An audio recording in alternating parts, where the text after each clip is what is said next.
நாடி முடிச்சு பார்த்து சூப்பரான சட்டம். எப்படி அது அழகான பொண்டாட்டி உள்ள இமாமா இருந்தா அந்நிய பெண்ணை பார்க்க மாட்டாரப்பா.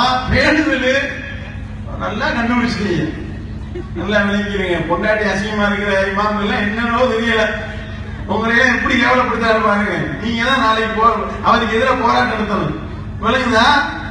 அப்ப மனைவி அழகில்லாத இமாம்கள் எல்லாம் ஊர் மேயக்கூடியவன் சொல்ற நீ, அதான் அர்த்தம். அப்ப இமாம்களை கேவலப்படுத்துறது யாரு? நீ கேவலப்படுத்துற, மதுரப்பு சட்டம் கேவலப்படுத்துது.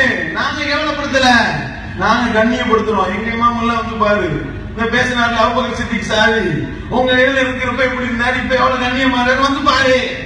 நீ எப்படி கேவலப்படுத்தி கொண்டிருக்கிறாய், அப்படி கேவலப்படுத்துற. அப்ப வந்து கிட்ட அழகான இருந்தா இதுல பெரிய குடும்பம் தெரியுமா?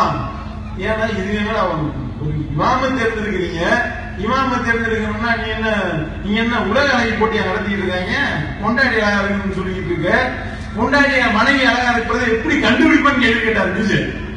1998 கேட்டாரு. உடனே அதுக்கு விளக்கம் எழுதுறாங்க. ஹையத்து ஷரியத் பேரவைன்னு ஒரு பேரவை உருவாக்கி பிஜேவுடைய கேள்வி கணைகளுக்கெல்லாம் நாங்கள் பதிலளிக்கிறோம் அப்படின்னாங்க. சரி சொல்லு, வா பதில் சொல்லு அப்படின்னா, அது வந்து இமாமுடைய மனைவி அழகாக இருக்க வேண்டும் என்றால் அதை வந்து நிர்வாகிகள் தான் போய் பார்க்கணும். என்ன தேவை இருக்கிறது?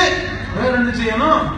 இந்த நிர்வாகிகளுடைய மனைவிமார்கள் போய் பார்ப்பார்கள், அவர்கள் அழகா இருப்பாங்களா இல்லையான்னு.